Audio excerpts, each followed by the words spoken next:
Hello, welcome to the Luxury Life Show. Hi, everyone. I'm your host, Amy, and I have my co host, Kat L, beside me.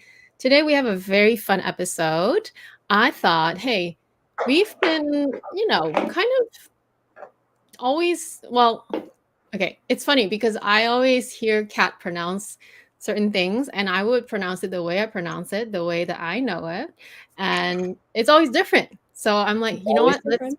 let's make it all the same. And a lot of you may not know, but I'm actually from Quebec. I'm a Québécoise. So I am actually a French speaker. So that's why this will be a fun episode. So we're gonna do a play on, let's make Kat say the French word first.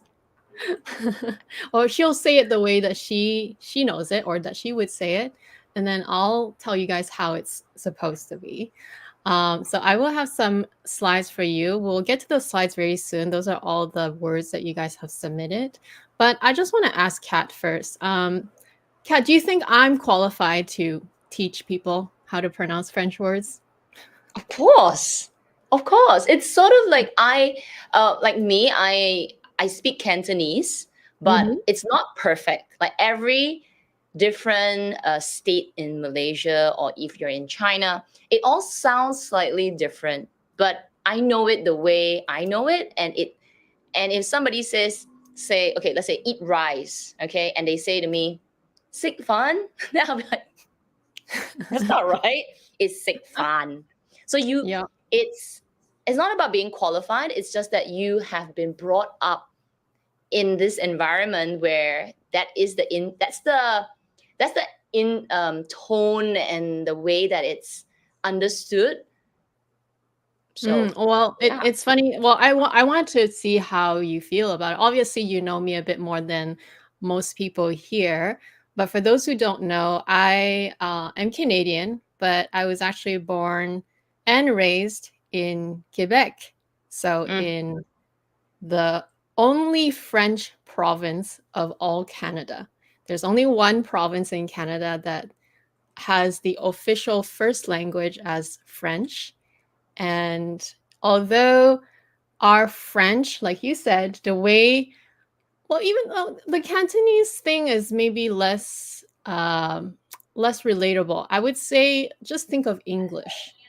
English that is spoken in America, like the way I speak it, is very different than you would hear from someone in England, or it's actually a little bit different from someone from Australia. You still understand everyone, but it does sound different. So I would say the Québécois French will sound a little bit different than the Paris French, or Mm. the France French, but essentially it's the same language, and it just sounds a little different. It's just the locality. So yes, I'm actually, and not only was I brought up there, but I graduated primary school and high school in French, and I didn't learn English until I was 17 to like properly learn English, because obviously in Canada there is two official language, both English and French. And so if you, well, aside from Quebec, if you live in the rest of Canada, your first language that you learn in school is English, but you always have to have a second language as part of the Mm. curriculum. And so they, the rest of Canada, they will take like one course per week that is French, like 1 hour, let's just say. So that's not a lot. So even the rest of the Canadians in Canada don't really know French properly. I mean, they learn it, but like it's the way I learned English in elementary and high school. It's so Mm. little that it's almost nothing. It's so little. So that is just to explain where I come from, and that is also just to give you some context. So I do speak French properly. I am fluent. I haven't I haven't like really spoken it on a daily basis for like 20 years. So I am fluent as in like I know how to pronounce things properly. I can make sentence. I can live in in a French environment, but obviously my vocabulary is a little bit less than it used to be. Let's just say it that way. I could live in Hong Kong, but they'll Oh yeah, me definitely too. know that I'm a foreigner. They'll be like, this girl's Cantonese 好似唔得肯定係 You have 唔 it. 係呢度嘅人嚟嘅。Well, your Cantonese has like, I can tell that it's not it's not it's not authentic. Yeah, because it's been localized. It's been localized. Correct. Which is still fine. Like I still understand you, right? So anyway, let me just go to the slides. So we're gonna have some fun today. And by the way, on this slide, you can see a lot of the like these words are very common and you hear the wrong way. So we're gonna learn the right way today, okay? We're gonna learn the right way. So hopefully people will start saying it the right way, but you know what? I know what it means. So before we even get into it, I just want to explain some basic rules. I know it's gonna be a lot and you don't have to remember it, but that will make you understand what's going on, right? So in French, there is 5 accents. There is E, or like that. So that's the accent aigu.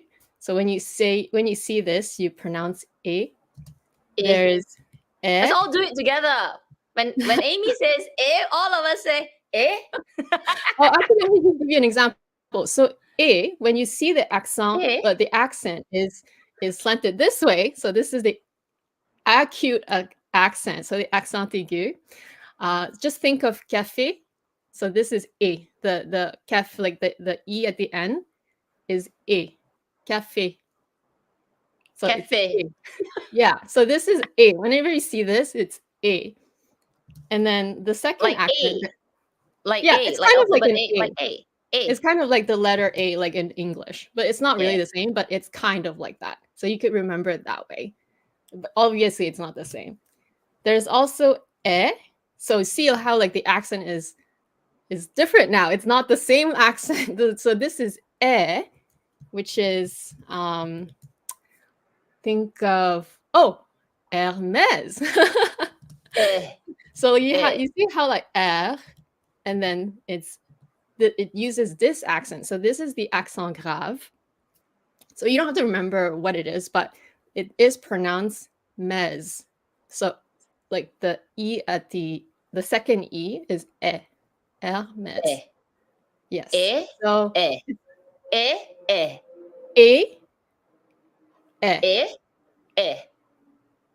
Correct? Yeah. Correct? It's going down, right? It's going down. It's like Mandarin. It's going down. Well, if that's easier for you to remember, then sure. There's a third accent. It's called accent circonflexe. And it's like this. Oh, sorry. I don't know where it is. Oh, there. It's like this.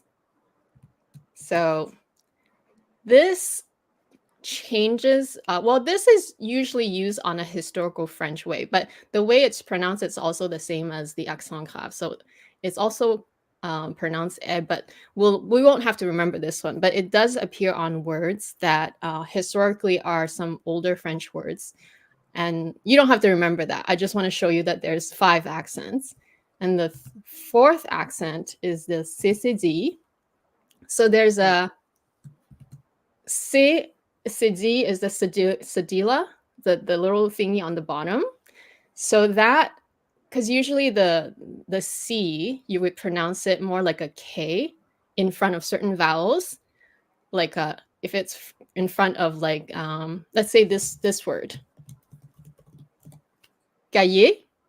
So it sounds like a K, right? Cahier.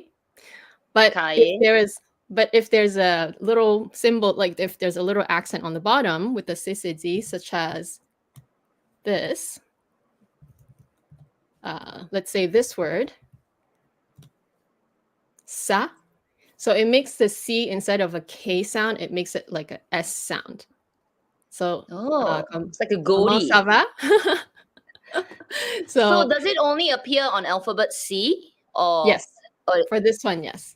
So when you see phrases like comment ça va, Ça va. I Ça va. hope I spelled it right. It means how are you? Then that's where the C is. The Ça va. CCD in front of the A. It makes it instead of a K sound, it's a C sound now. But anyway, so those are the fourth accent. There's the last accent, which is the it's called the tréma. Okay, let me see if I can find it. I don't remember because obviously I'm on an English keyboard. Oh my god, where is it? It's the two dots in there. It's the two dots on top of a vowel. So it could appear on like an I, it could appear on like a E. It's O. pretty all like that. So how does that? So that makes you when you see it in a word, you have to pronounce it individually. So you'll see it in words like Noël. Do you know that word? It means Christmas in French. So when you see that, you pronounce the E as a syllable itself. So you have to say the EL as a syllable itself. So you would say it almost like as two syllable, Noël. So these are the 5 accents, and I'll just give you the. Wait, give another one for that last one, Noel. What do you mean by two syllables? No is one word syllable, and then EL. EL. So you have to say EL. So EL becomes L. L. I'll give you another one. There's a word like this. So this, how would you say it? Mice. Close. So you have to say the mais. So it's almost, so it's two, it becomes almost its own syllable because you're trying to break up the vowels. Mm-hmm. So does it always appear next to a vowel, like a? Well, that's why I wanted to give you the rules here now. So I just gave you all the 5 different accents that you will come across in French. So the first one, right? I said it's the acute accent, also known as accent aigu. This accent indicates a closed E sound, such as café, élégant. So it sounds like A, like almost in English, like the letter A, but it's not the same, but it's similar. Like when you think of, when you see that, it's A. Yeah. Café. Café. Café. Yeah. Mm-hmm. Okay. And the second accent is the grave accent, accent grave. It can appear on A, E, and U. The grave accent appears on letters and generally indicates that you have to, it appears in certain words which will make them into like, even if it's like, you have the word, you see how like these 2 words, this A with an accent and this is just the A, it's actually 2 different words. So by having an accent there, it distinguishes which words it is. You don't have to remember that because this is like really like literally, I learned that in elementary school, right? So it just shows you, it changes the way you would say words, but it also sometimes appears on top of an A or an O or U, and it changes the word. It means differently. It means a different thing. Yeah. So in this instance, right? Père, because it has the accent on the first E, so you have to say père. Because otherwise, how would you say it? If you saw this word, how would you say it? Perry. Yeah, because you're trying to say it as an E, right? But because there's an accent there, so you change the pronunciation to e. Père. Père. Yes. And then the third accent I showed you was the circonflexe or circumflex. I mean, I never learned it in English.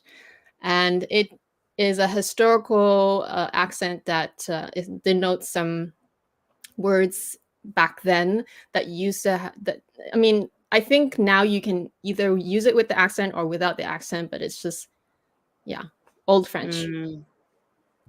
And then the third one I showed you was the CCD, or the CD. The CD, it's actually C means just the C. CD is the accent, and it makes the sound pronounced as an S instead of the, yeah. So like when you see it here, instead of saying ka, you say sa.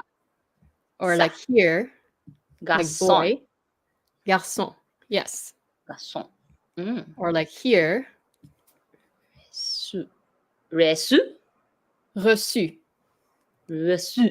Yes. And then last but not least is the tréma, so the 2 dots on top of a vowel. So it makes you pronounce it separately, almost as if it was a separate syllable. Okay. So like this Makes word, sense. which we all know, you don't say naive, right? Yeah. So you say the E as its own syllable, so naive or Noël. Okay, so those are the right. So it's to break up the vowels, because otherwise you would pronounce them as one, like mais, but you're saying mais, right? So those are the accents that you see in French words, which is why a lot of people confuse like this accent with this accent, like in different words, but they sound totally different, which is why sometimes when I see some people do like their thumbnails and they put HERMES, but they put this accent instead of this accent, then it's the wrong one. So that's why I just wanted to show you the basic rule of the accents. There are more rules. Obviously, we're not going to go through all of them. This is just part of some of the stuff that it will help you understand. This slide, okay, I'm going to try to be as concise as possible. So you know how in French, there's all kinds of exceptions, and we're not going to learn all of them. But some things are pronounced. Sometimes you pronounce things and sometimes you don't pronounce certain things. So I'll just give you an example, right? So some consonants, you pronounce it. So here, I'll just read it. The nasal consonant N and M are usually pronounced at the end of words, especially if it's nasalized. So like, let me try to see if I can here. Like this word, which means bread, how would you say it? Pain. Okay, obviously it's not. But like in French, like the way we say it, that's why it says nasalized. Pain. Pain. Yes. Pain. Yes. How would you say this? Nom.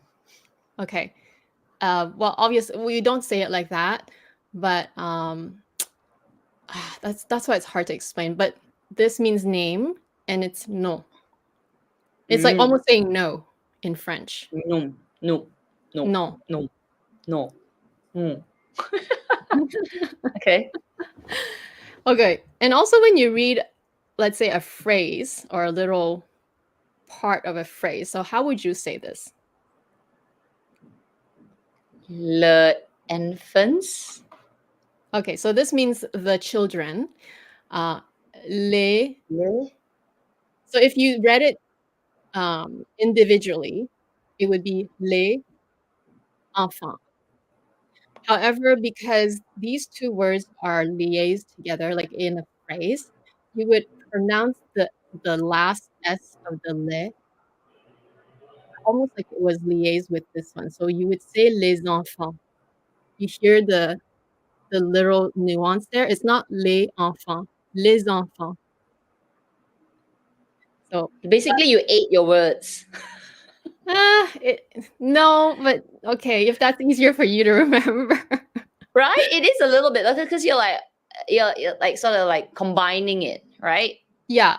In a sentence, that's what I'll try to read something for you guys, and then you'll like see what I mean by that, which is why like there are some words that you guys asked me which I can recognize. It's like the name of a scarf, and you'll see why I would say you would hear the S, even though generally speaking, if it's a word on its own, you won't say it like that. Because remember when I said if it's the word itself, like this word itself, you would say le. So you don't hear the S. But because now it's liaise with the next word, then you hear the S. It becomes les enfants instead of just les enfants. How do you know this rule then? Like, when do You you, just how do have you to know know it. when to apply it? You just have to know it's sort of like, there are just certain things that is part of the grammar or part of like the sentence structure that you just learn as part of the fundamentals of a language. And so it's that, which is very hard for someone who doesn't speak the language or who's hasn't had the level of depth of the knowledge to know all these rules. Like these are things that I had to learn by just remembering. Like This you either reminds know it me or you of don't when know I it. was taking Japanese. So Mm-hmm. there are some rules in Japanese that some words in the middle of the let's say you want to say I'll give one, say arigato gozaimasu. Okay, arigato gozaimasu. If you pronounce there's at the end the mas. When you write it, it sounds like there's two words, but because it's combined in a sentence, it just becomes mas. But if you, I Okay. think if you split it, it becomes ma. If you pronounce like the vowels by itself, it's like ma su or something like that.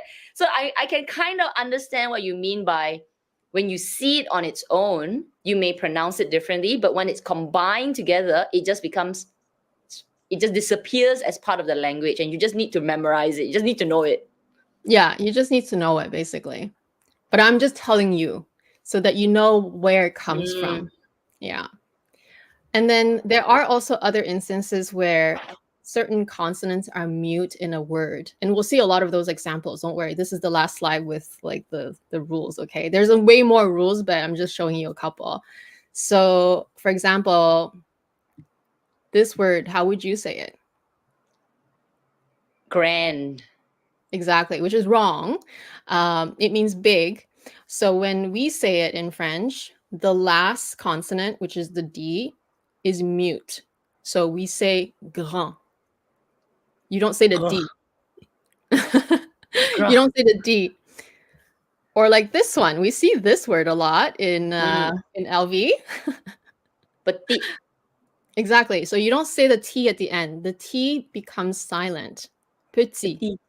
Petit. Exactly. Petit. Exactly. Petit. Or petit is more Québécois, and French, like the French is more like petit. It's like a little bit more softer, but they're Petit. both right.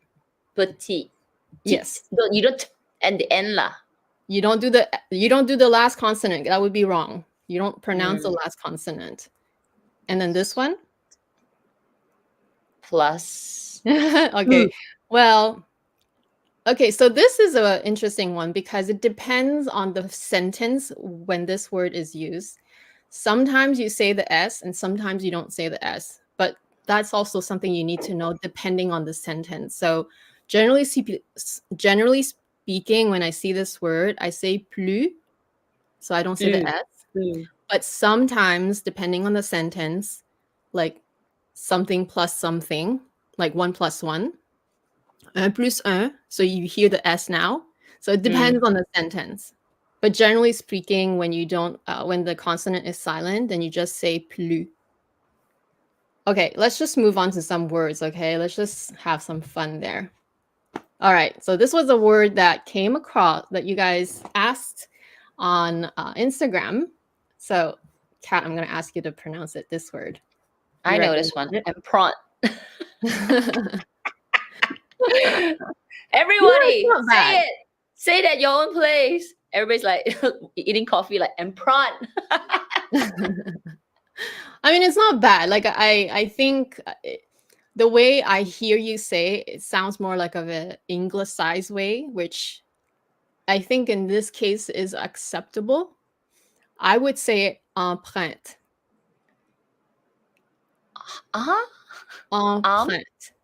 Empreinte. Print. Print. Why are you pronouncing the T at the end? Oh, but it's not a T at. Oh, okay, it's not a silent.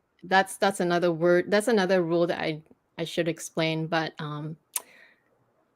when you read words and it ends with the E or like usually with the E, which is the last consonant you almost like in a sentence or even as the word itself, You you almost emphasize the yeah, it almost become it's not mute per se. Like I should if I wanted to read it like syllable by syllable, it would be en train point de.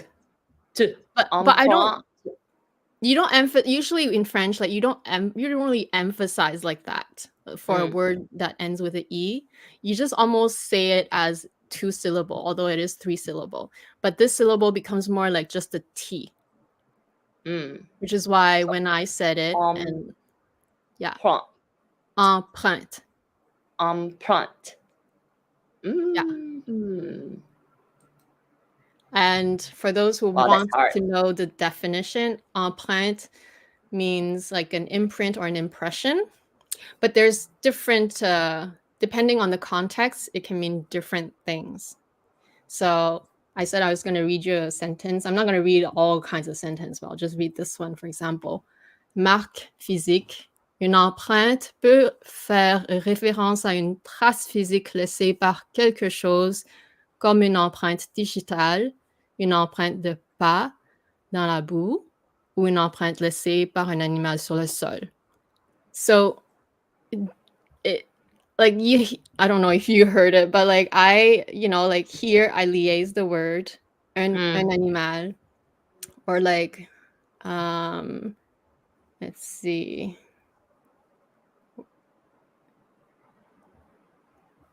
I guess that was the only liaison. But yeah, so basically what this means is empreinte could mean like a physical imprint, or it could be more kind of like abstract. It means someone's influence, or it could be someone's sort of like signature or the way they're known. So depending on the context, this word can be used in multiple ways. Cool. But obviously for us, it's the LV, like the empreinte leather, which is the leather we all know is like that grainy leather. But I guess they use this word to name that leather because the LV It is an embossing on it. Yeah, it's embossing on it. So it's almost like it made an impression on it, which is why they call it that. This one, it came across twice, actually. How would you say it? Okay. Toil de joy. Okay. Let's go word by word. So this is 2 syllable. Toile. But I would say it faster. Like I don't say the le almost, so it would become toile. Toile. Yes. Oh, again, so you have the empreinte. Yes. Empreinte, where you empreinte. Empreinte. Yeah, like the empreinte, like the TE at the end. So here your le is coming out.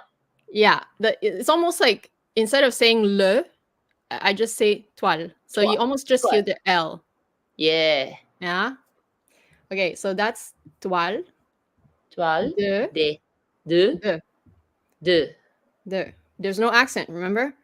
And the alphabet E in French is E, so that's why you say de. Oh, de. There's no accent. We are not saying any accent on this one. This one is a good one, which you just have to know. So it looks like it's just 1 syllable, but I would pronounce this almost as 2 syllable. Jouis. It sounds like 2 syllables, but like to me it sounds like 2 syllables because I'm saying the jouis and then the e almost separately, but all together it will become toile de jouis. Toile de jouis. Yes. Not bad. And I looked up the word because I didn't know where this word came from. So apparently it's a type of fabric that originated from this area in France called Jouy en Josas in the 18th century. And it is characterized by intricate scenic narrative designs usually on plain background, single color, blue, red, black. But modern variations can include multiple colors.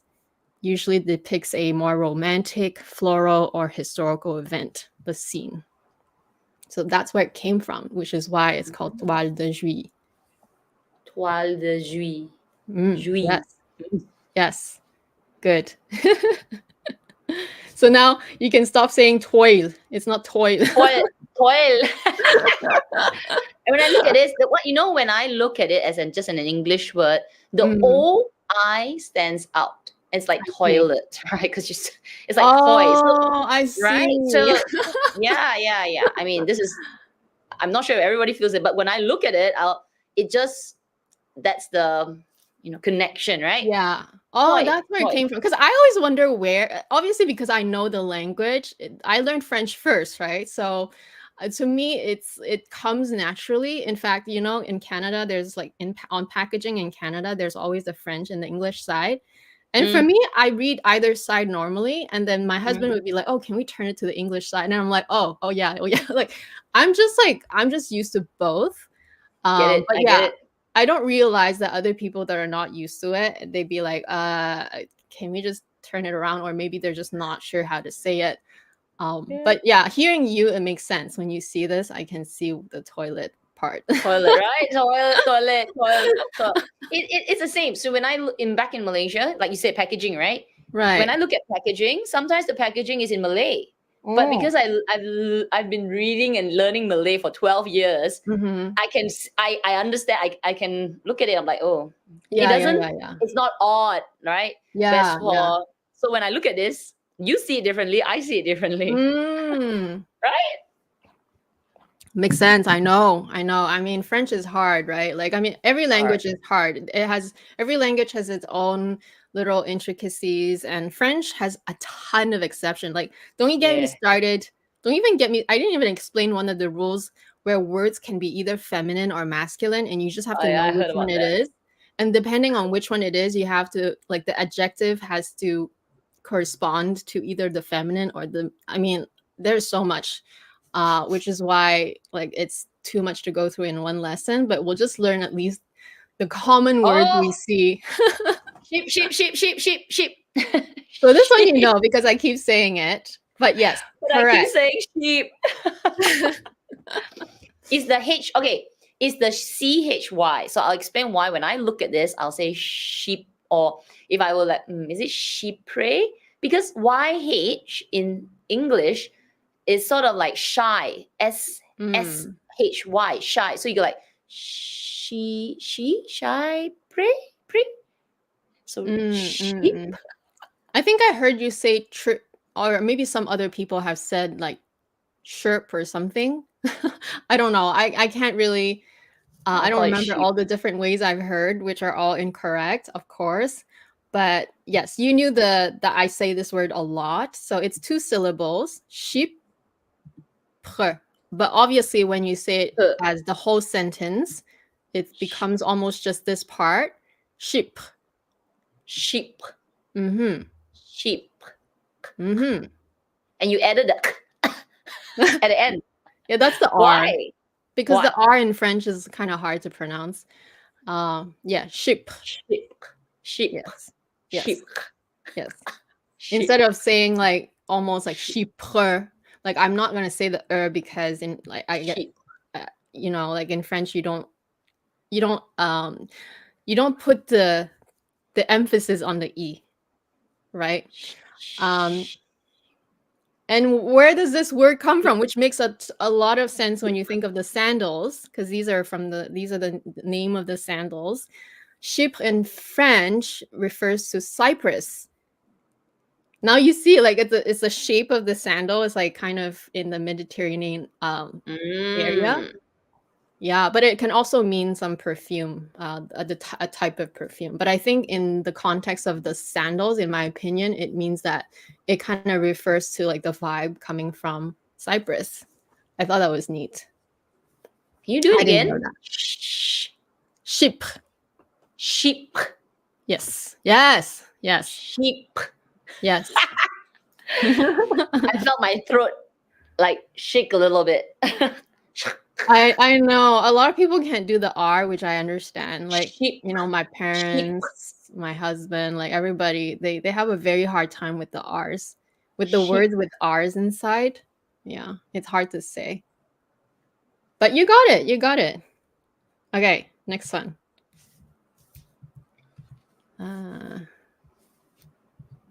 This one. So I'm not wrong to say sheep, but it's just that I didn't do the sheep. Yeah.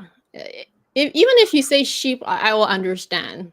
You know what I mean? Because it's close enough. Like, even to like a native, if they only spoke French and you said that, they will understand. It's only when you said like tripper that they don't know what you're saying, right? You know? Okay, this one better from the beginning. The 5 accent. This is supposed to be an A. Exactly. Yes. So it's retourner. Retourner. Oh. So because like oops. Sorry, let me go back. So again, the E in French is E. Ne.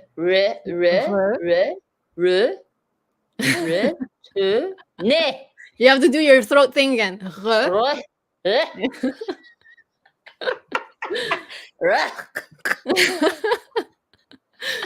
Tour. Ne. Yeah, retourner. I feel like my proud mom is saying I got it right. Retourner. Ne. Yes. So don't say retourne, or like I know I hear a lot of return, whatever. It's retourner. Retourner.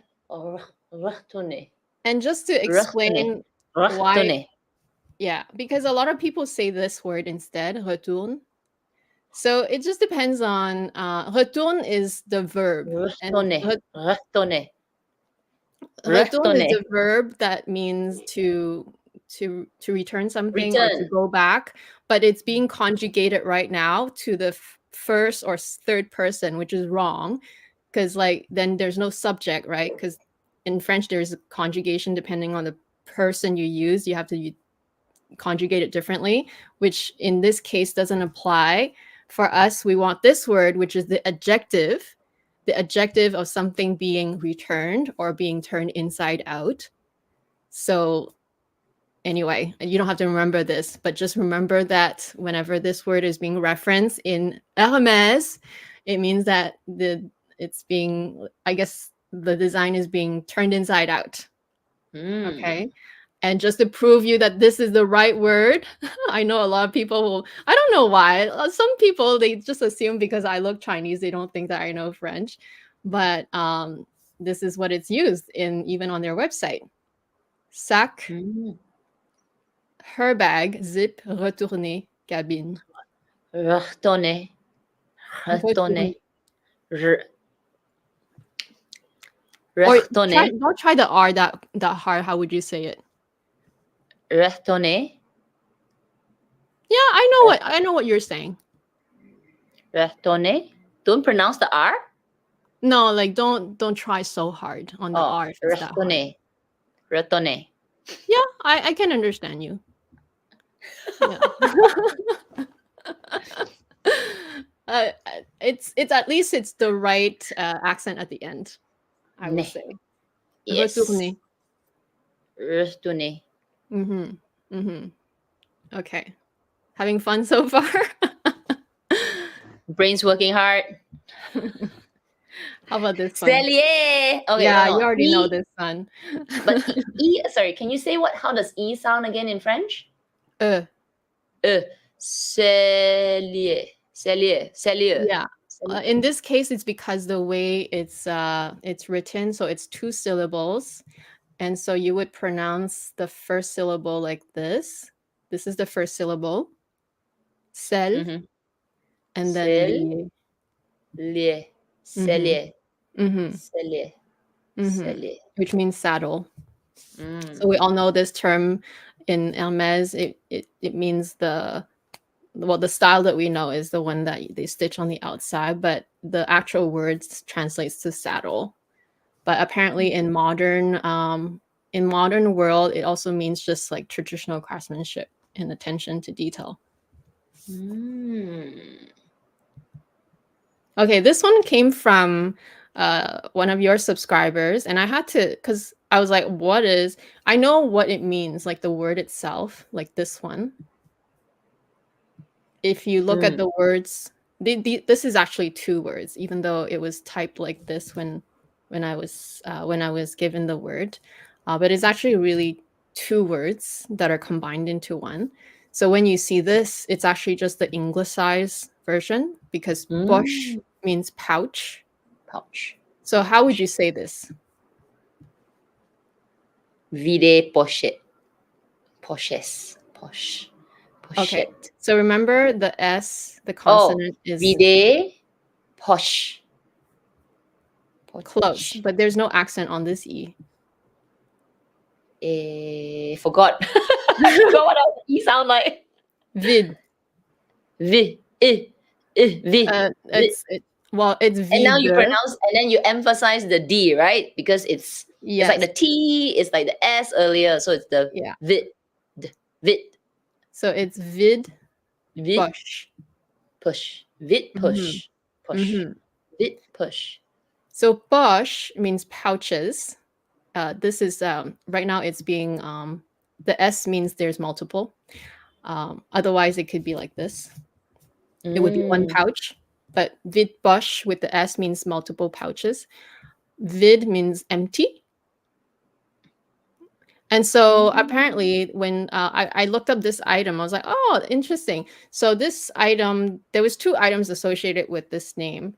There was one that is kind of like a boxy bag, but it also means those trays. So apparently they use this term because like you would come home and you would empty all the change and your keys into the tray. So that's why they call the tray vide poche. So it's like empty your pocket. Oh. Yeah. Vid push. Push. Mhm. So fun, right? Like when I guess when brands such as Hermes use like at least meaningful words to describe their items, even though those words are actually really simple words, because literally this means empty your you empty your pocket, but at least it means something, right? To describe the item. Okay, this one I knew it was not a French word, but I'll just put it out there. It's apparently a Japanese word to refer to the Japanese wooden sandals. So there's actually no French way to say it. Because if I were to say it in French, it would be jeta, which means no sense. Like it doesn't sound anything right. So I would just say geda, like get, because it's actually a Japanese word. Okay, so now we have a phrase, and I know that this is a scarf name. This reminds me before we start, this reminds me when I was doing the Japanese, and then we started off with I U E O, and then suddenly they put it in the center. Then I'm like, okay. Now you really have to use your brain, right? And then it's like, wow, here we go. Okay, here we go. Long word. Le. Yeah. Just go syllable by syllable. Voiture. Don't say the S. Voiture. Remember when we said like in TOILE, toile? So it's voix. You hear the oa? Oh yeah, toi, voix. Voiture. Voiture. Mm-hmm. Then nu. No. Nous. Nu. Mm-hmm. Nouvelle. Yes. And scarf. So yes. So when you say the whole thing? Les voitures nouvelles. Scarf. Yeah, close enough. Les voitures nouvelles. I'm French. Les voitures nouvelles. It means the new cars. Scarf. Wow. Yeah, but you hear how actually there's no liaison because they're all consonants, so you don't I was expecting like some dots coming out, and I was like, voit.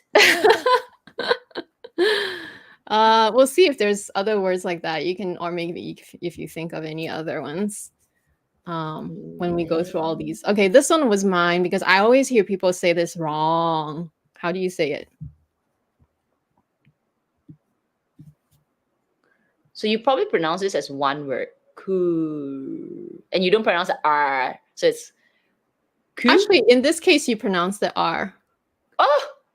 So this is just the word that you have to remember how to say. So to me, you know what? Maybe it is one syllable. Maybe it's two because of the way I think of it, it sounds like two. Because okay, so I will say it. It's cuire. So to me, it sounds like two syllable, but it also sounds like one syllable. Because when I say it, it's almost like cuire. Cuire. Yeah. Mm-hmm. Cuire. Cuire. Cuire. So think of it as two syllable, even though I'm not sure. Cuire. Cuire. Cuire. Cuire. Yes. Yes, that was good. Cuire. So that means leather. Cuire. You see it a lot, right? You see it in like sometimes in some leather goods you will see like genuine leather, right? So you'll see, oh, what is genuine? Genuine leather, yeah. I know, but what's the word genuine? Oh, cuir. No, Genuine. no. Genuine is English, but in French is yeah, I think I've seen it. Cuir I know, I've seen it. I something, can't right? think of D which something, word. right? Cuir, D something. There's a DE something, right? Right. Genuine leather. I'm trying to think which one it is. I'll come back to that for a moment. They don't say cuir, vrai cuir. No, it bugs me. I'm gonna look it up. Hold on a second. Veritable. Cuir veritable. Yes. You're right. It means genuine. That's right. Verifiable leather. Oh, sorry. Let me go back to my slide. Yes, it's like this, right? The other way around. Cuir is it? Oh, yes. I just typed that at the end because my cursor was there. Ve. E goes up A. Ve. Veritable. Véritable. Véritable. Oops. Table. Yeah, you almost don't hear the E. Table. Véritable. Yes. Véritable. Cuir véritable. Yeah, you'll come across this word too a lot in like a lot of the different leather kinds from Hermes, right? Like one time, I think it was the episode with Maddie. She kept saying cure something. That's why I couldn't. Cure, yeah. I was like, what? I was trying to think, oh, what leather is that? Because I was thinking the name of the leather, but you're just trying to say the actual French word. Yeah, because it's hard to pronounce U and I. Cuir. Yes. Just like put the emphasis on the I. Well, on the U and then the I. Cuir. Yes. With the R. So cuir. Yes. Cuir. Yes. All right. It's like exercise for your mouth. I'm gonna do it. Oh, wait. Can I just pull this comment from MY? Because it's a full sentence. Let's go. Well, how about you try it? I hope not insulting you, so this C. But C is like Spanish, isn't it? C? No, so it's C. Yeah, C. Oh, C. Okay. If in French. Okay. C on. Just keep on going. Povat and Pofita. Paul Rappeler Quan Van Cleef said pronounce Von Clef. Problemant. Probleman du Mont. Cuise Fat D plus It's okay, we'll give you a break. Okay, I'm just wondering where MY found this. So But funny. okay, Sorry, 'cause MY. I actually Didn't never mean to knew. insult you. I never actually knew how to say Van Cleef because I don't know that brand very well. Obviously now I know that it's a. Is it a French brand?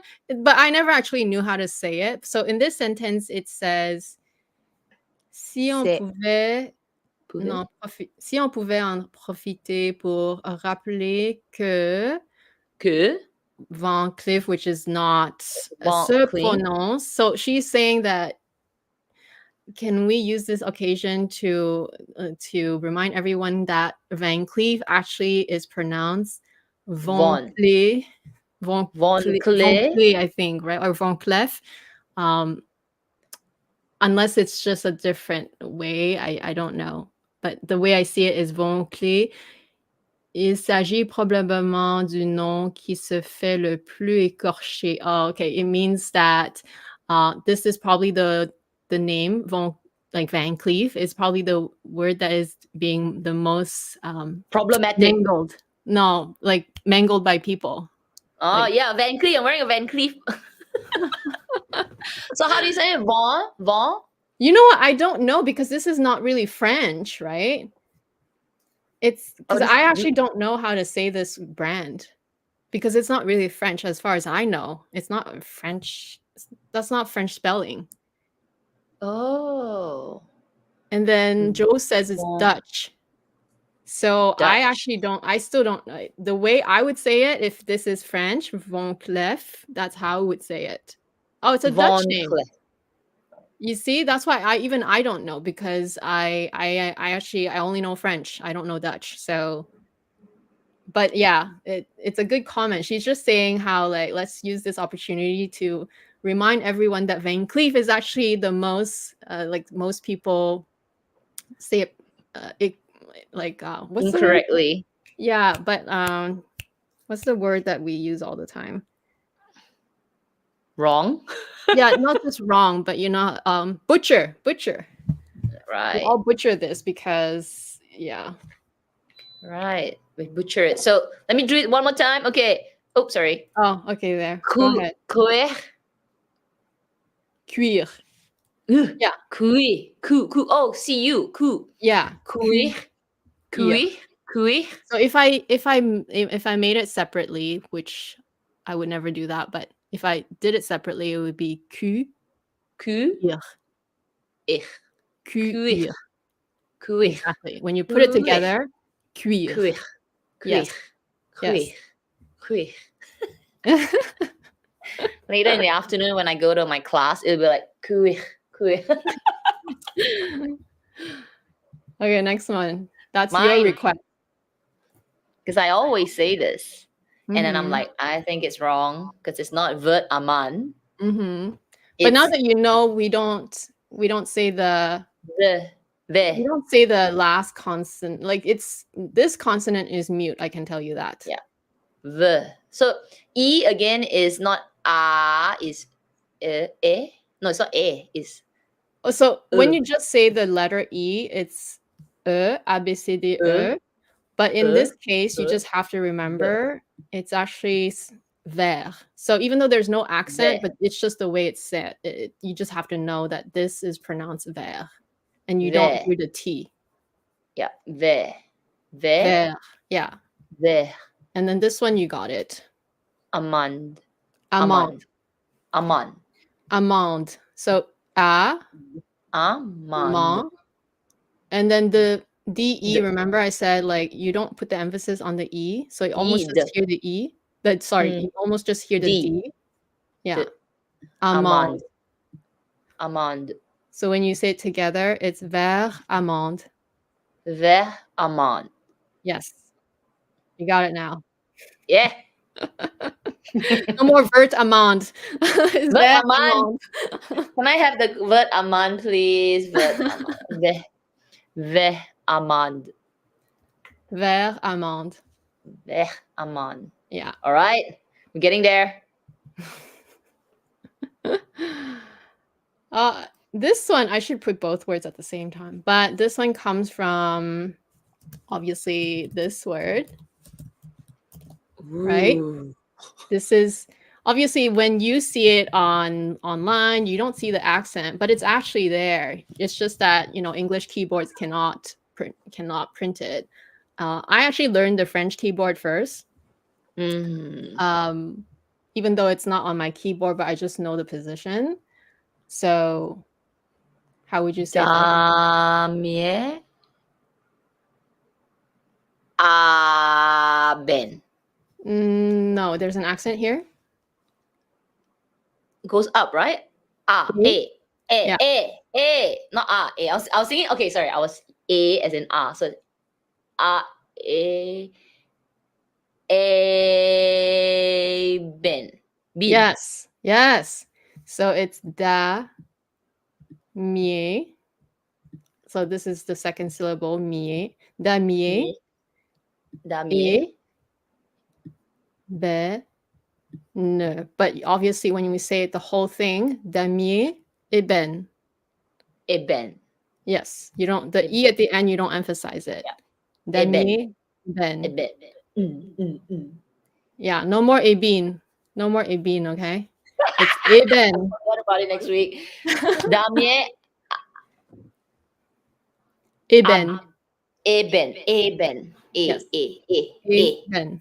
Yes. Eben. Damie Eben. Okay. Yes. And damier means checkered board, and eben means ebony, like as in the color, but it's also the wood, the hardwood. Which is why when you see this print, it kind of reminds you of like a dark checkerboard. It's from the color ebony. Okay. Oh well, we should know this by now. I say it all the time, but just for fun. Hermes. Yes. So the H in French is always mute, Silent. actually, which is why you don't say Her. Hermes, right? You don't pronounce the H in French, so it almost sounds like just Hermes. Hermes. So no more Hermes, or I don't know. Hermes. No more Hermes. Yeah, no more Hermes. It's Hermes. Hermes. Yes. Hermes. And it's just a surname. It doesn't have any specific meaning. Wow. All right. You don't pronounce the Z, do you? Zuve. So I'll just help you out. So this would be one syllable. Zu. Oh, not bad. Okay, zu. This would be another syllable. Zu. A. Zuave. Zouave. So we don't say the S, right? Zouave. Zouave. Zouave. No ve. Zouave. Zouave. Yeah. You only pronounce this part. You don't pronounce the S. But it's also not E because there's no accent, right? They say the Zouave. Zouave. E. No. E means just and. In French, like and. And dragon. Yeah, dragon. Zouave et dragon. Et dragon. Zouave. Dragon. Yeah. So dragon, we know it's dragon. It's the same spelling. Zouave apparently refers to soldiers belonging in the French army. Historically originated from the North Africa. The term zouave also generally refers to soldiers in other armies who adopt similar uniform styles, trained in similar manners. The origin is from the French Army Zouave Regiment. So obviously I didn't know that. I had to look it up, but that's what it means. So I think this is a scarf name also, right? I think it is. Dragons. So just one more time. Zouave. dragon. Yeah, pretty good. Zouave et dragon. Dragon. So ET is pronounced as ah. No, so ET actually it's almost so ET means and, right? Like I said, Yeah. the ET Yeah. means and in English, and it's pronounced the same as this. E. Oh, Mm-hmm. Oh. So the pronunciation is this. Is just the accent aigu. E. Mm-hmm. Okay. Mm-hmm. Good. Very good. Very good. It's getting hard. La. You don't pronounce the E, so it's dance. Dance. Mm-hmm. Dance. Mm-hmm. Do. Oops. Pre.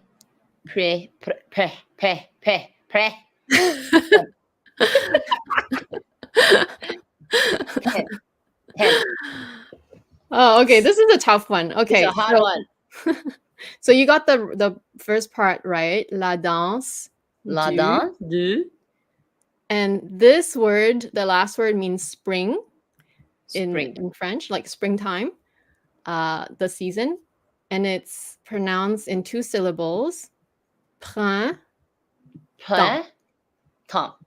Yeah. Oh. So you don't say the P and you don't say the S. Those are mute. So it's as if you're just pronouncing this part. Printemps. Temps. Yeah. And how does, to me, is temp. Temp. T-E-M-M. Temp. Yeah, So how because do you don't say the P and the S, right? No, but even so, I feel like saying temp. Oh, it's because in French, E-N, so in French, right? E-N or E-M or like A-E-N or like E-I-N, all those is all pronounced Or sorry. These two are pronounced yeah, and then these two are pronounced Are these that nasal, the nasal? Yes. Yes. So you recognize this one. This one is in empreinte. Empreinte. Oh yeah. This, see? So this is why this part sounds like empreinte. Empreinte. Whereas here, these two is pronounced en. So you hear the difference. En, en. Yes. Actually, even this one is also called is en. Sorry. There's a lot of La danse du pret M. Actually, this part, this is the same as the first one here. This. Forgot. So this is un. This is en. Pla. Oh, this is hard. This one is hard.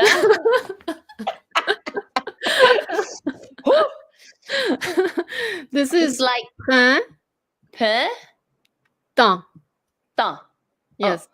Okay, can you say it again? A-E-N and E-M is pronounced. So I-N is so I-N, A-I-N, E-I-N is all un.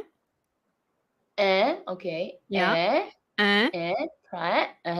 E-N and E-M is all en. Yes. Give me a moment. Give me a moment. Let that sink in for a second. Like when I say like so when I'm trying to connect it like in real life, right? When somebody says something shocking to me, I'm like Yeah. And that's the E-N. Okay. The other one is okay, the other one is again what? Like and then like okay. Okay. Let's go. Or it's actually easier if you just remember how this word is said and just remember it that way. Printemps. Printemps. And just keep saying that. Printemps. Printemps. Printemps. Printemps. Printemps. Yeah. Printemps. La danse du printemps. Printemps. Okay. Printemps. So it means Printemps. the spring dance. Mm, La danse okay. du printemps. Printemps. Printemps. Printemps. Printemps. Printemps. Just keep remembering that. Printemps. Yeah. Huh. But yeah, that's why all the spelling, like even though these are all like this really different spellings, but they're all pronounced the same, right? Well, it sounds the same. These. So this is all and this is all Yeah,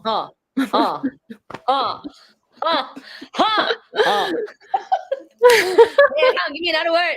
I'm on it. I'm on a roll. What is this? I actually don't really know where this word came from. So I know it came from a subscriber, but I don't know where he or she found it. I'll just tell you how it's pronounced. Balusoy? No, remember No, remember toile. Toile. Toile. So this is like soie. Yes. Balusoie. Balusoie. Yes. Balusoie. Yeah, you're right. Balusoie.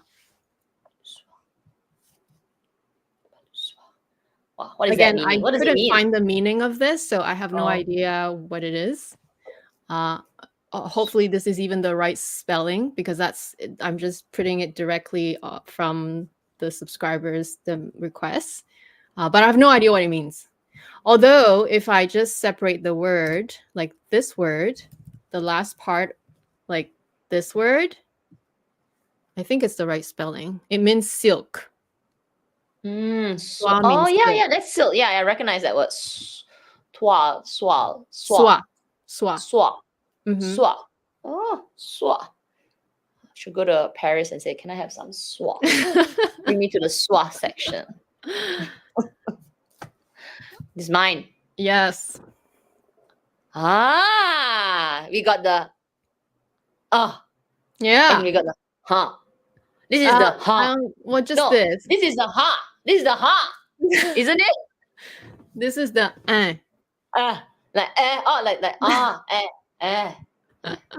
So girl. So it would be guerre. Le. Guerlin. It's so funny. I'm not laughing at you, but you know, it's just so funny when I hear other people say it. Even though it's close enough, it's not that close. It's sort of like I know you tried type of thing. But I would know what you're saying if you said it like to me. Guerlin.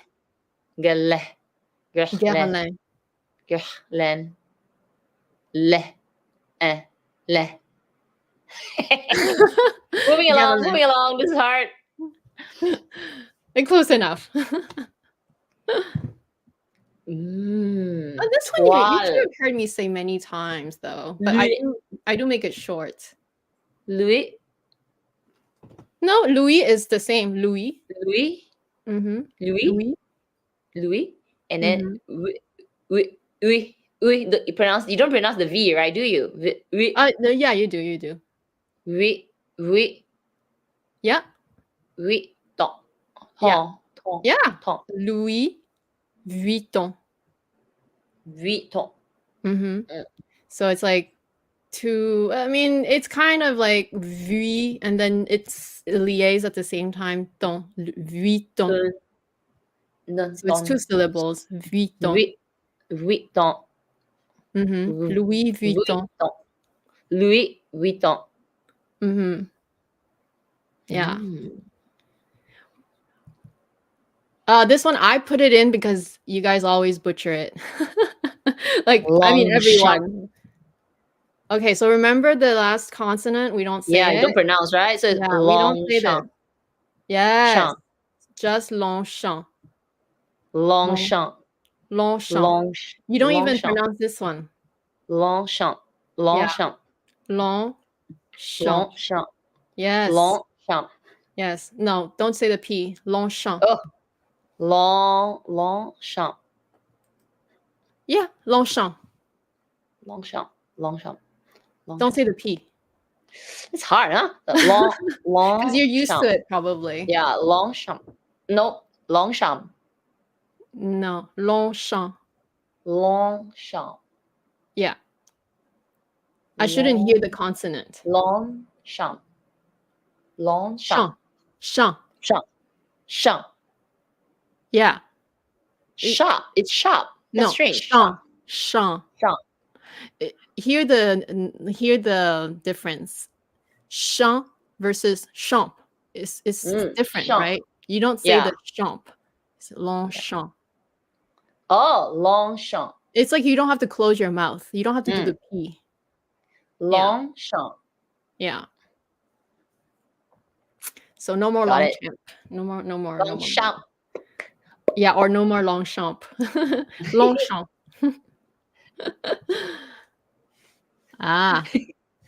It's such a favorite too, this one. It's the color it's name. Going up, so it's an A. Yes. It's an A. And this is the or the yes. So it's either the so it's A. Well, you have to say the T.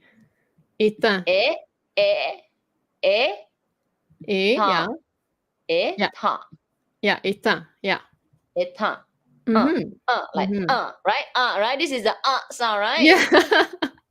So it's éteint. Yes. Yeah.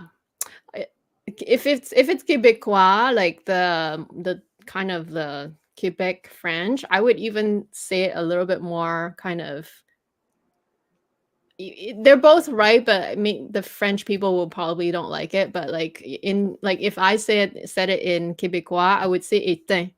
But I know, I will just do it the more like the French Canadian way, so more softer way. So it would be éteint. But like if I was in Quebec, I would say éteint. You hear the subtle difference, right? It's the same, really. It's more like more firm. Yeah. Yeah. Like I would, that's why like one of our members here, MK, I think it's MK, yeah. He told me that he finds first of all, they have a hard time understanding us. And I also have a hard time understanding them when they speak very fast, because where we put the emphasis, because just from different locality, it's still French, like the spelling, everything is the same. But just because it's from different locality, we put the emphasis differently. And so as long as you know the language, you can still understand each other. But it's just when you hear it very fast in a sentence, it might come across as like, oh, what are you saying? But it's really the same words, right? But yeah. Éteint. Yeah. Okay. Éteint. Yes. Okay. This is a great color. Yeah, this one. Let's tackle this first word first. This one. Gré. Don't pronounce the S. So it's Don't pronounce the S. Yeah, that's right. So you gotta grind it out. Gré. So the letter I in French is actually pronounced E. Gris.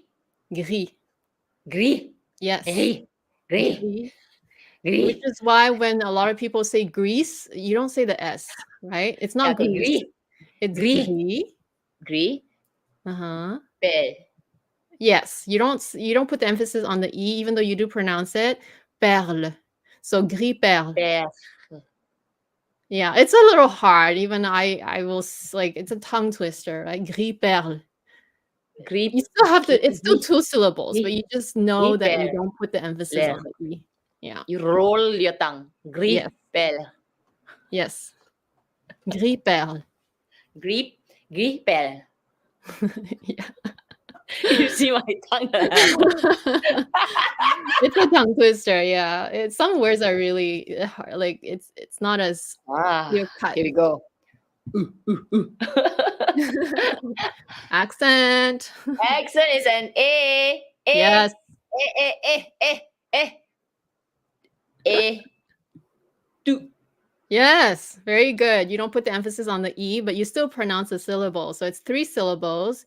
E tup. Tup. Yeah. Tup. E tup. Very good.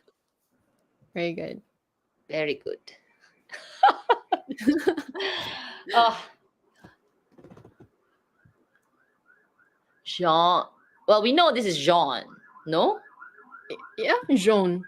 Jean. So AU. Okay, I'll just give you a little A. Okay. O is Another pronounced O in French. Ooh. But AU is also pronounced O in French. Oh, so Yeah. jaune. So which is why you say jaune.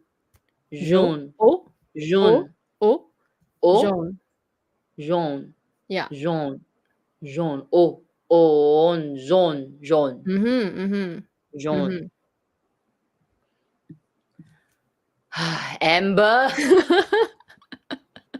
I know it means amber, yes. Yeah. So this, remember, AM, so we'll just, so remember, oh, maybe I didn't put all of them. So remember I said EN, EM, AM, it's and oh. AN are also all pronounced the same. Oh. Like oh? Ombre. Oh. Oh. So Oh. sorry. Oh. Oh. B. Bre. B. So when you say the whole thing, ombre. Ombre. Ombre. Wow, that's hard, huh? Ombre. Ombre. Yes. So jaune, ombre. Jaune, ombre. Yes. Correct. Jaune, ombre. Jaune, ombre. Yes. Jaune, ombre. Yes. Very good. Got it. Going to my essay, I want a jaune, ombre. Actually, is there another one? No, that's it for today. Those are all the requests and all the really funny words that we hear all kinds of pronunciation. Oh my god, forgot all of it already. No, you got it. You got it. Like, no, I think but the thing is, when you're doing it fast, you just like you shortcut it, right? I wouldn't go and like stare at it for like Jean Jean but it's also because you are not aware of, you just are not aware of how they're pronounced. In fact, I could have just taught you the alphabet first, but then it's a lot to remember. It's a lot to remember in like a short setting. Champ. See how my mouth is open? Yeah, Longchamp. Longchamp. Yes. You don't have to close it. Longchamp. Longchamp.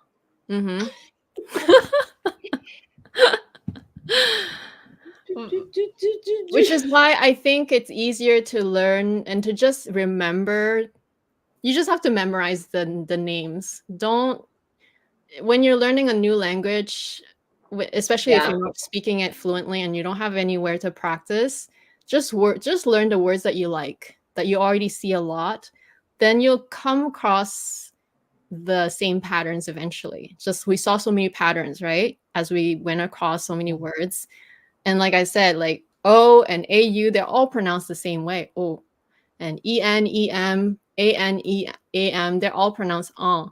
So once you kind of get these patterns and then you come across different words, you're going to remember, right? Like you can reference them. And I think that's... Croissant. Okay. Craw. Don't pronounce the I. Emphasize the R. You pronounce the I. Craw. And then AN is the Yes. And you don't say the T. And you don't say the T, so it's croissant. It's pretty good. Croissant. Croissant. Yeah. Croissant. See, Croissant. I'm getting it. I'm getting it. Bring me to France. Bring me to France. Bring me to Paris. Even the word Paris is wrong, right? It's Paris. That's why you don't say the S. You don't say the consonant. You don't say the S. You don't go Paris. Okay, you say Paris. Yeah. That's why you always hear only Paris and you don't hear the S. Also, I want to you may come across sometimes, especially because nowadays the world is sort of like all mixed up, right? You will come across English words being used in French description sometimes, and it's not really an English word, but it's kind of accepted to use it, such as the word for shorts. Mm. Even though shorts is really an English word, but we use it in French to mean the same thing, but we'll say it in a French way, so it sounds more exotic. So instead of saying short, we'll say short, which Short. it's really still an English word, but just Yep. because they pronounce it in French, it's Mm. being accepted as a commonly used word to mean the same thing. Or you could just say short, like in French, right? The word short pants to mean shorts, except it's just being kind of, so instead of saying this, right? Instead of saying this, which is basically it means pants short, we just use the word short to mean the same thing, even though it's an English word. So you'll come across examples like that, and you might wonder, oh, is this also an English word? But is it also a French word? But it's not. Okay, I get it. Korean, it's not long shang, it's long shang, long shang, long shang. But you know, when you Short, say the short, long, you don't say the G at the end. yeah, long Long shang, shang. long shang. Yeah, the G is missing. So if you were to spell it, it'd be like long, like LON, SHO, shang. Shang. I think if you want to spell it in like Chinese, it'll be LON. It will be SHONH. Shang. So the ending there doesn't have a P or a G or an ending. It's like stays open like how H at it. Long shang. Long shang. Long shang. Long shang. Okay, you're doing very well. I don't think I'm doing that well. But I get the nuances. It's just that you, like you said, you gotta practice it, you gotta memorize it. And it took me a few times to be like, and like What was the other one? And Is it I don't know which one you're talking about. The one, the AINENEN. Oh, okay, yeah, this one. The is AINANAIAN. The other one is the EM. This one, right? This one is This is okay. I got this one already. The other one, the EN. That other one is like this. So this is the This one. This is what is this one? So what we see here is and this is Okay, and What? I get it. And then like this, and this are all pronounced like the letter O in Like French. Oh, sorry, let me. This one. The perfume. Eau de parfum. Yeah, eau de parfum.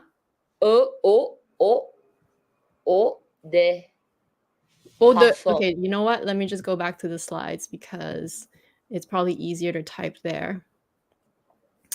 Let me remove my comment.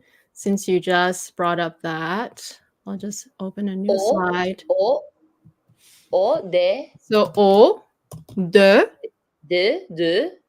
Because there's no de. accent, right? It's not this. Yeah.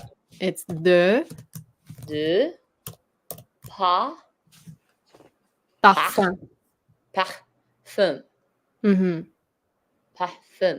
Parfum. Eau de parfum. Actually, let me just double check my spelling because I don't know if I'm just spelling it in English now. Because I know sometimes, like I said, I haven't Oh no, I did spell it correctly.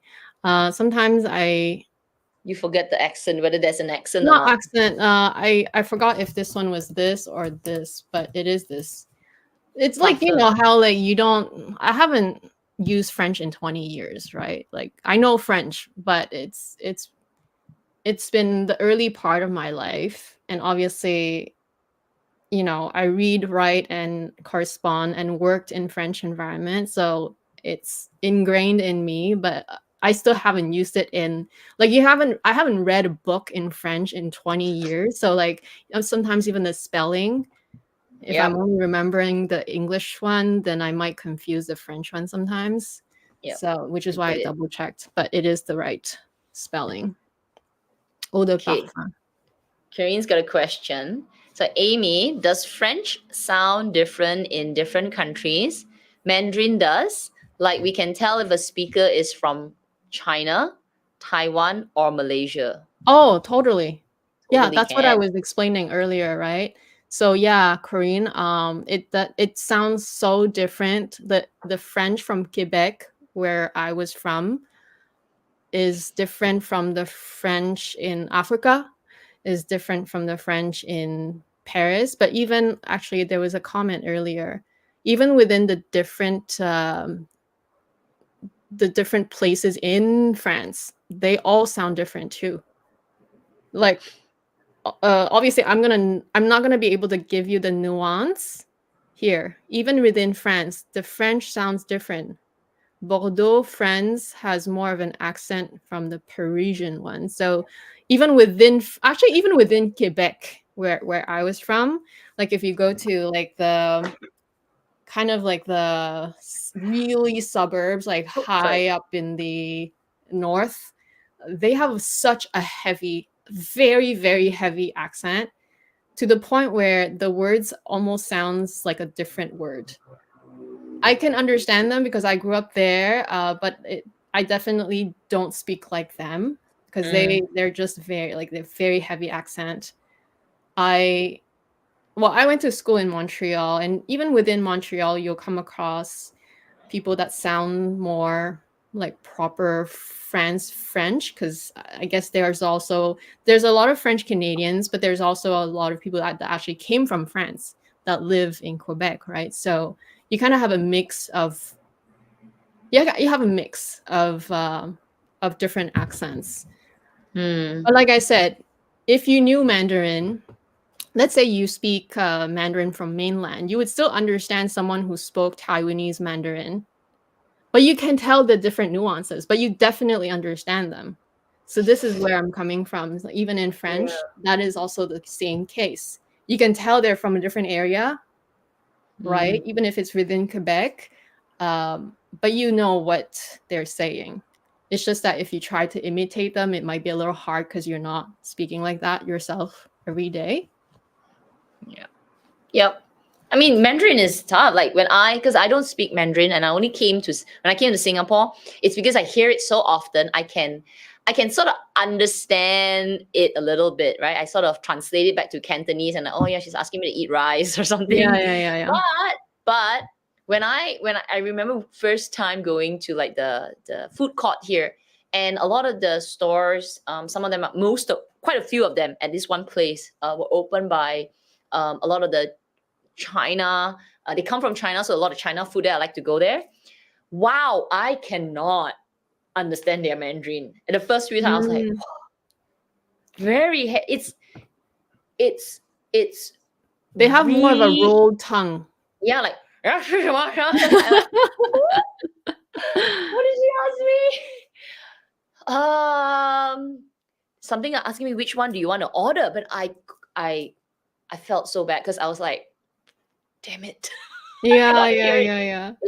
It's so deep, It's heavy. It's heavier. It's The heavy. mainland Chinese is it's a Yeah, lot sure. heavier. Then oh no, I don't know how to order. Just point that one. 我要这个wow, that was hard. That was rough. That was rough.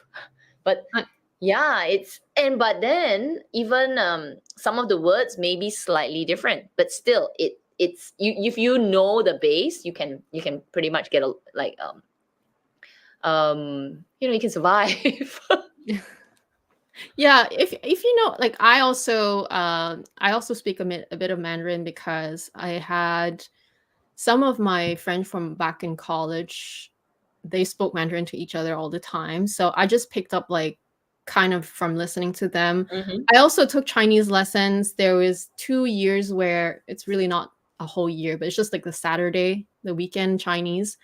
I did learn Mandarin. So Mm. so I can converse at a basic level, with someone who speaks Mandarin, and I also can tell if they came from like Taiwan Mandarin or more mainland. But within mainland, I can't tell like which Mm. area.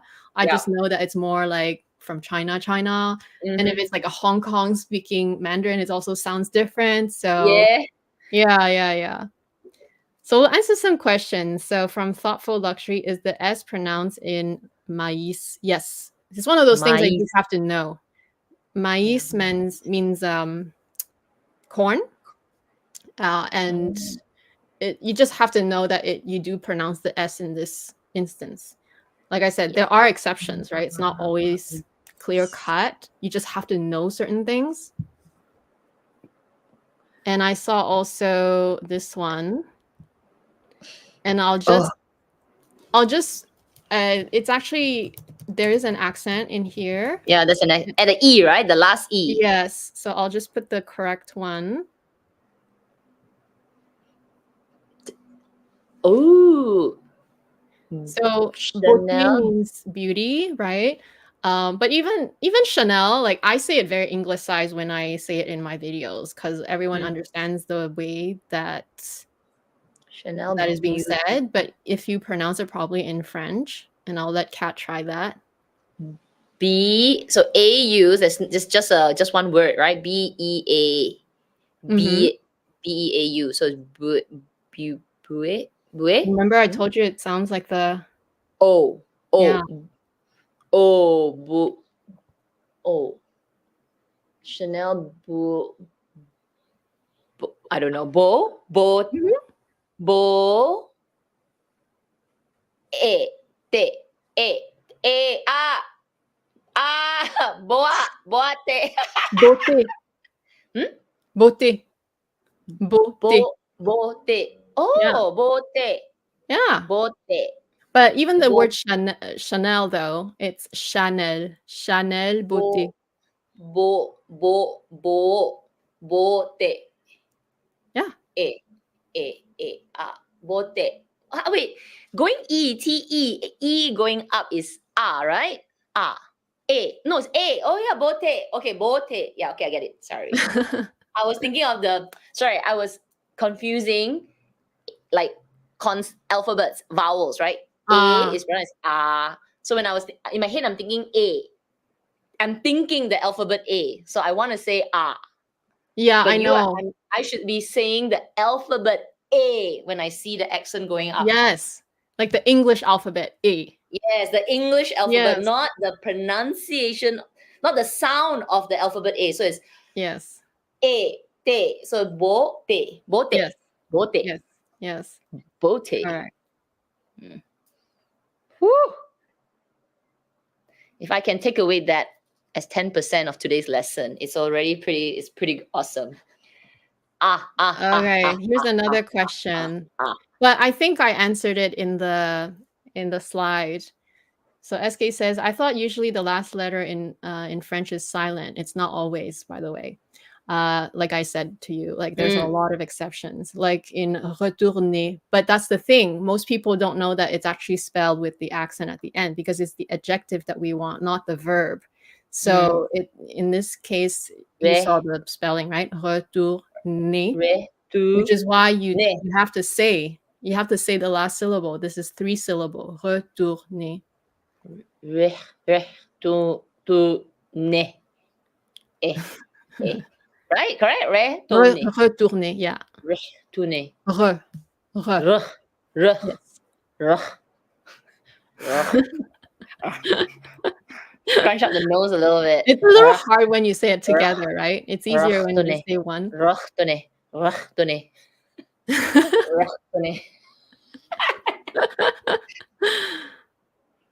Gotta use the nose a little bit. Rachtonné. Actually, this is a good one. I just showed it in my latest video unboxing the capucine. That's also a one that a lot of people say wrong. Capucine. Because again, we don't say the S, right? Sin. But it's not cappuccine. It's that would be like Italian. So it's capucine. CI, you pronounce it as a vowel and then also because it's the vowel I, so you have to pronounce as an S.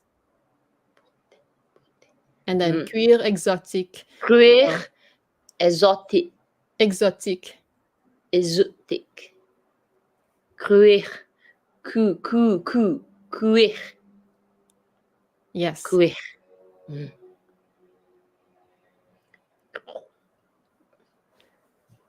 I saw a question earlier. I can't find it anymore. There's another question that I skipped.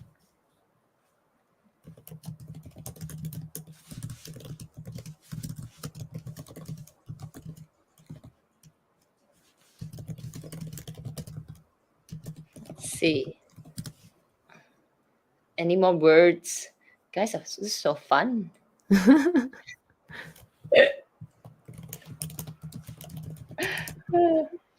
Bu, bu, bu, u, te. Bu, te. Bu, te. Bu, te. Yes. So for this, I would say, do you have a free appointment? That was what I would say in French. So I would say something like, avis.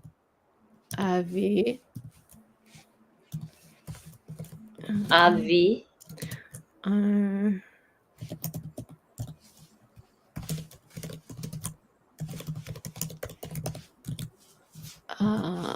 Where's my punctuation? Okay, there. I think I would say it this way, although. Okay, we're combining words. Come. I would say it this way to ask someone if they have a free appointment. Whoa. Where are all your accents? Are there any accents? No accents. Okay. Avez, vous, ou, rendez-vous, disponible. Disponible. So disponible. Disponible. You don't put the emphasis on the end. Yeah. Avez-vous un rendez-vous disponible? That's what I would say. I don't know what slot is. Slot. Avez-vous? Yeah, I think you could use that, and then they'll know what you mean. Avez-vous un rendez-vous? This is right? This is the same like Oh, this is different. Yeah, this means one. It means the number, like, do you have one or an? Avez-vous un rendez-vous? Rendez-vous disponible. Disponible. Disponible. Oh, there's a tongue twisted. Yeah, a little bit, even for me. So this is kind of asking, do you have a free appointment? Yeah. Disponible. Nib. Yeah, it's hard because the little flicker of the tongue at the end. Disponible. It's like saying nibble. Nib. Yeah, but you don't say nibble. But there is no B, right? So you say disponible. Yeah, and then you kind of ended there. Disponible. I can hear the L. Yeah, you still say this last syllable, but you don't say the E, so it's kind of short for disponible. Disponible. Yeah. Because if you did say the whole syllable, you would say disponible, which sounds weird to say it. Yeah. Disponible. Yeah. Because BL, there's no BL, right, in English. BL without saying the word bull. So but if you're saying nib, like it's like you're trying to say nib, NIB, but ending it with an L, like nib, Yeah. I know what you mean. Yeah. nib. But it's good enough. Like even if you say up to the B, I think it's like This people one know nib. what you're saying. This one nib. Oh, that's a good one. those are yeah. Because the spelling, right? The word. Okay, let me just copy paste that. Yeah. Actually, no, Okay, we'll just do it here. this is the EU. OEU. Is this the one with the whole boo, So ooh? no, actually this is a Pronounce little it. different. So it's bœuf, B, bœuf, oh, like yeah. b, So if you remove the B, it actually that word, if you remove the B, it actually means egg in French. Oh, so you, So oof, but buff, you add the B, so it becomes beef, bœuf, buff, bourguignon. bourguignon, Yeah. buff, So it's 3 bourguignon. syllables. Wow, buff, Bourguignon. bourguignon, And bourguignon. then the next one, that one Bouillabaisse, yeah. Well, bouillabaisse. Bouillabaisse, bouillabaisse, I think. Bouillabaisse. bouillabaisse. Even I don't say those words because we don't make that. And then the last one. We see the I see the AIN, Lorraine, but it's So it's Actually, this is a separate syllable. The NE is a separate syllable. So you don't. Oh, but then isn't it AIN? Isn't it the AIN here? It is, but in this word, it's actually LOR is, well, LO is the one syllable, RAI is one syllable, and NE is the last syllable. Oh, Lorraine, ne. Lorraine. Lorraine. Quiche Lorraine. Quiche Lorraine. Lorraine. Lorraine. Can you say Lorraine. Rennes? Rennes? Ren? Yeah, so now you add the Lorraine. Lorraine. Yeah. Ooh, Quiche Lorraine. Lorraine. Quiche Lorraine. You know what? In this case, like the AI, it's almost like the accent grave. Like the AI and this. What else? I'm trying to think of all the ways. This is so hard. That's all I can think of. They are pronounced the same. AI and is, which is why you hear the in Lorraine. Lorraine. So Lorraine. Yeah, Lorraine. Lorraine. Going down. Lorraine. Okay. Woo! Tired. This is why I gave up Japanese, because it's like it's a lot of work. It's I gave up. But I should take it up again one day. I'm gonna retire just for fun. Whew. Language is difficult. It is. French has so many, like, I mean, it basically all of primary and high school, there's always grammar, different grammars to learn. It's just different levels. Every year you learn different grammars.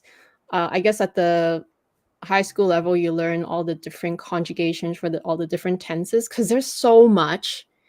And literally, it's a lot of just memorization. Like there's no other way but to you just have to know it.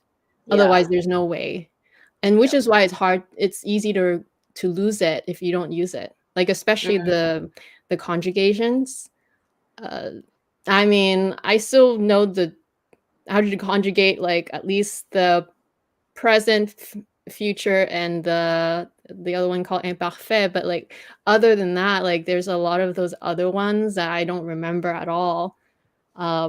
I mean, I would read it and I would know, but it's just asked me to do the whole conjugation of the verbs. I don't remember them. It's like there's Yeah. and then the feminine and the masculine, that too. You just have to know it. There's Mm, no like, oh, if it's this rule, then it's masculine. If it's this rule, no. You just have to know if it's feminine or if it's masculine.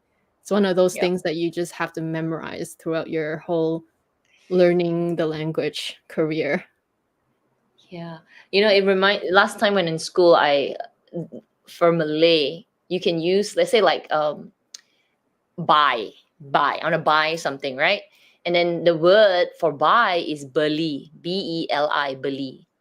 But Mm-hmm. then you can say, if you use it as buy for someone or buy something. So depends on what the buy is. Then you have things like membeli. Okay. So okay, membeli is the action of buying. I'm gonna buying. But membeli usually is, and you finish. So there's two. Even for me, I cannot remember. But in school, it was like it comes to you naturally because you just remember membelikan. Because you added the kan at the end, it changes the format of the sentence. One is membeli baju, buy clothes. Maybe the other one is membelikan Catherine. So you are buying Catherine a shirt.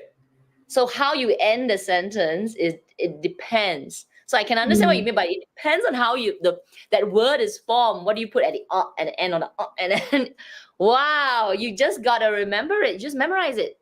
And if you don't use it, Yeah. like now I don't remember what's the exact correct grammar. It's not Yeah. wrong, it's just grammatically incorrect lah, if you use that sentence or the word. Yeah. Yeah. And a lot of times, you also learn by just reading it often. You see it often in a book, Mm, or you hear often from people saying it. That there's a lot of it. There's a huge component because I came from like not knowing any French, right? My family, nobody, my parents did not speak a word of French. Okay. So I literally was just shoved in a French school and then like, good luck.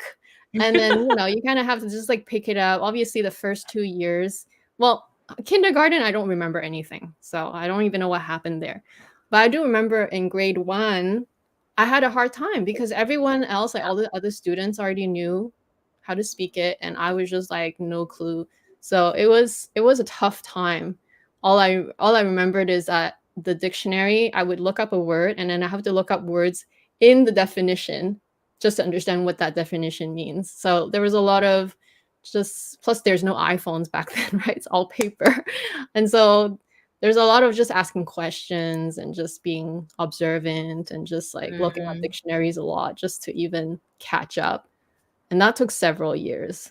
But yeah, I would say like I am confident to say that I am does it get confident you? enough to say that I am like intermediate French to work even in like a French environment, but like I am not even like I can't even say that I'm like advanced because I feel like I was always catching up at the time, right? So even though I've always I've always actually aced all the grammars and like the spelling, all those things I can memorize, but like to um in the context of like comprehension and like a written essay, those I'm actually not as good because Mm, I'm not a native speaker, right, to begin with. But all the grammar stuff and all the all the spelling stuff and like all the masculine, feminine, those things, I just memorize it. And yeah. yeah. So this is a good question, and I'll tell you that no. You know why? I think Kat knows why. I don't know why. Oh, you don't know why? Okay, so the question is, Amy, does speaking French help you get a quota bag faster? Well, the reason is because nobody, even in the store, speaks French. Right. Remember, I told you, like Yes, aside yes, from yes. Quebec, the rest of Canada doesn't speak French normally. They have to Mm, take lessons as part of like you have to have that second language in your diploma. So, but that second language is like the basic, literally the so basic stuff that I wouldn't even qualify them to like to be able to.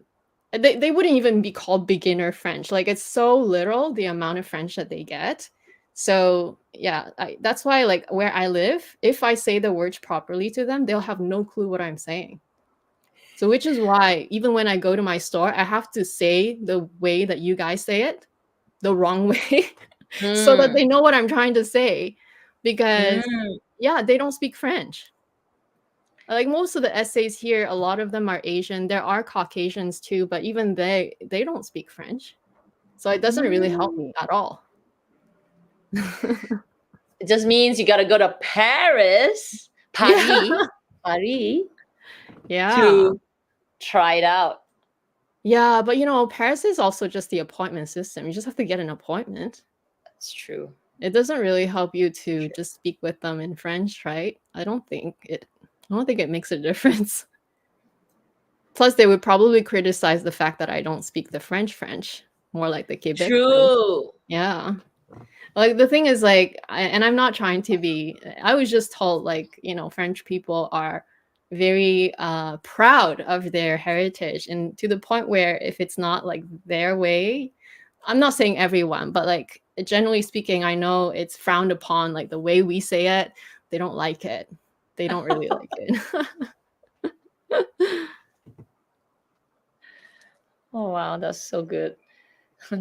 It's more in the JLB. sentence. Like it's more in the context of like a conversation. Like learning individual words, it sounds the same. Like honestly, it's not really that much different. So you don't have to worry. The way you were just taught just now or that you heard is correct. JLB saying, to sum it up, the two French things we're interested in, mez and food. Yeah, I know, right? Pastries. Oh, so good. Mez. Mez. Yeah. Getting there. Getting there. Well, there was one time I conversed with the store director actually at our store here, and I can tell, I don't know who she was speaking to. Maybe she was on the phone. Oh no, actually she has an accent. I can tell her accent is very like French. So I was checking out, like I was paying, and she was also right there. She was either helping out or just like, saying hi to all the clients. And so when it was my turn, I started conversing with her in French. But it doesn't help me get any bags because she was just standing there. And I don't think, and I don't know if she has any authority in like handing out bags. And even if she did, I don't think she would just favor me just because I spoke a few words of French with her. Oh, thank you, JLB. We love Quebecois accent. Thank you. I'm not even that like my accent is not even that strong, honestly. How do you pronounce this? Que be a queba a be qua. Yeah, Quebecois. Yeah, my accent is not even that strong, to be honest. But I can make it a little bit stronger. I think back then I spoke a lot faster back then. And yeah. Language is all about practice. Practice. For sure. Yeah. The more you use it, the better it becomes. And it becomes more natural. But the moment you stop, for me, like Cantonese, when I was younger, I spoke really good Cantonese because my grandparents were Cantonese. And that's all they speak. They don't know English. So I always speak Cantonese. Everything lah. But now it's not it's inside, but I can't formulate it as fast anymore. Like yeah, can't find the words. Yeah, that's exactly what I mean by I'm rusty. Like I have a harder time finding the words right away. Like the words are somewhere in the brain, but you just have to like take longer to form a whole conversation in a sentence. And sometimes you go, but Yeah, language is such a interesting, and it's a good way to train your brain. Like I have thought about, because I do listen to a lot of podcasts, and sometimes I also buy audiobooks. I listen to them mostly in English, but maybe if I just like at least have a French book and listen to it sometimes, it will also help. But actually, I also fear losing my Cantonese too, because I don't speak it to anyone else except my mom, but she doesn't live Yep. with me, right? So the only time I speak with her is just on the phone, like once a week, because we Yep. don't call every day, right? So in fact, I try to listen to videos, like the Hong Kong videos, more often, because for me, I don't, even though phonetically I am clear as day, like I can literally pass as a local, but like the vocabulary doesn't come to me that quick, right? So I have to keep hearing it a lot so that I can, like, it's fresh in my mind so that I don't lose it so fast. Ugh, it's tough lah. Not enough time. Yeah.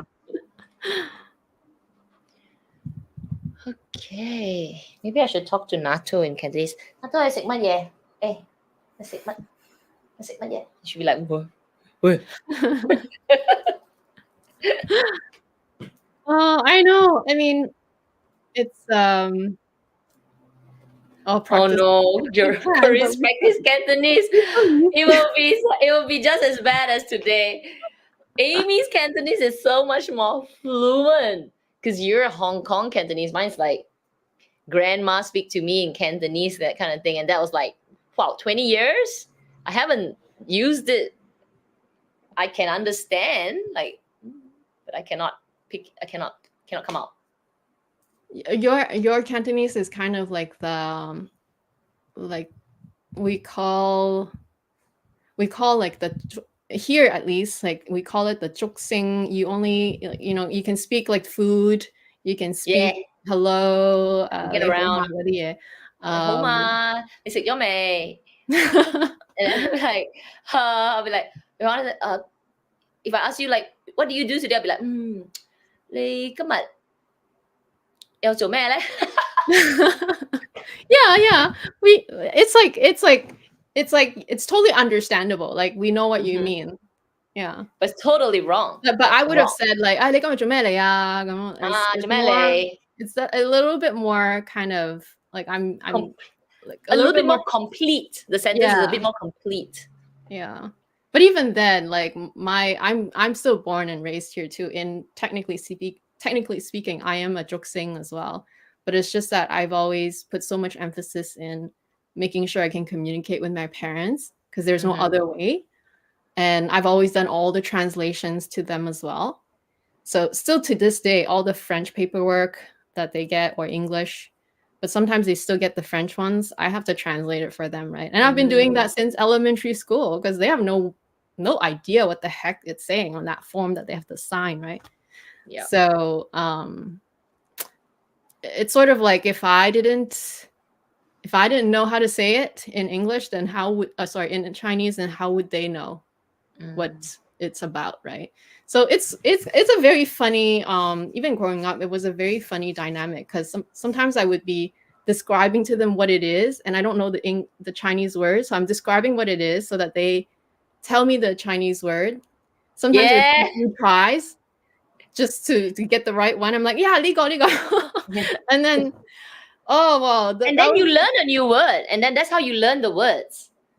Yeah, because they'll be like the words over time to be able to be decent.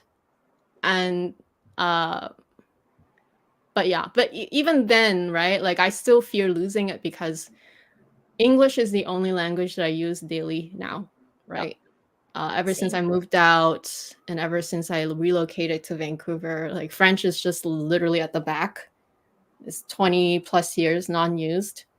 Whereas I used to work and speak it every day. Like I would have to write emails in French too. Wow. Yeah, like everything has to be French first and then English in Quebec anyway. That's the law. And now it's the total opposite. It's all English. And then Chinese is just whenever I speak to my parents. So it's a lot about not wanting to lose, but you can't help because there's not enough practice. But which is why I love being in an environment like, you know, when I travel, I'm like, oh, literally right now I'm like all immersed and absorbing all the stuff that I already knew, but it's coming back at least on the level, on the first level. That's true. Anyway, I hope you guys have fun. You guys feel free to rewatch it. There's still so much to remember. But regardless, now you know that some words are pronounced the right way, and we'll see you. I can't remember. Is next week a member? Next week on my channel. So we're going to talk about new launches. There are a lot of new launches. We did one on another live, but I think we have even more. So next week's on my channel.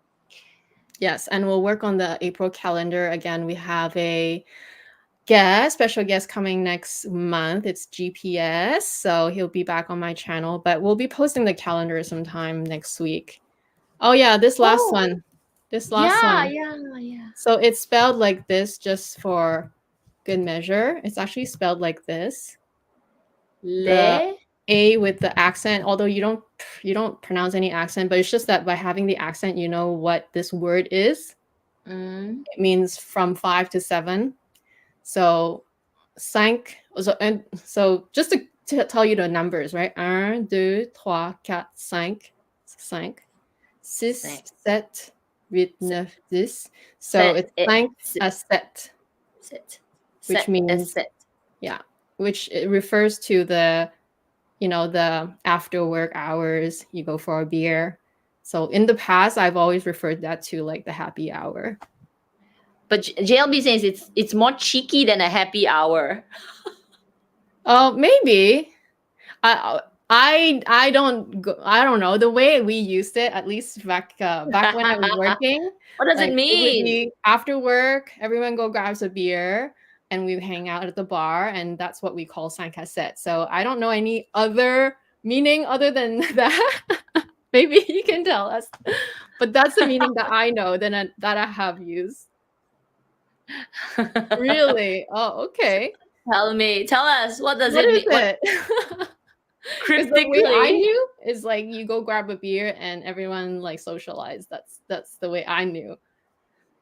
Is it having a fun time after work? You know what? I'm gonna find it online. What does? And we'll just end with that.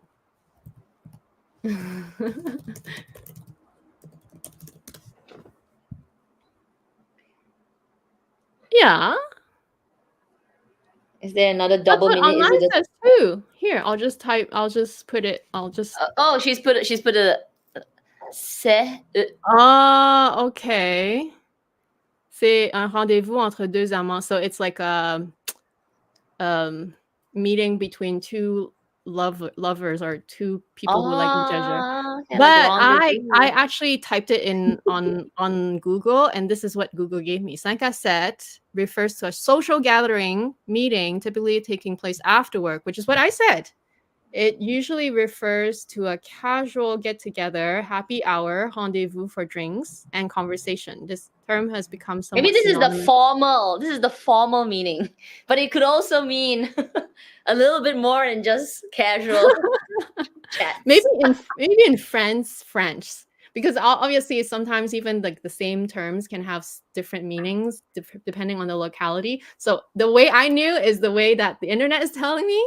But the rendezvous between entre deux amants, well, that one I didn't know. So the innocence after work before going home. Okay. Well, I'm married, so I don't need to. That's why she follows the dictionary. That's the only way I knew anyway. Even before I was married. But thank you, JLB. It was so fun. And it's great to have another Francophone to kind of participate. All right. Thank you. We'll see you next week. And yeah, stay tuned for our calendar next month. Bye. Yep. Bye.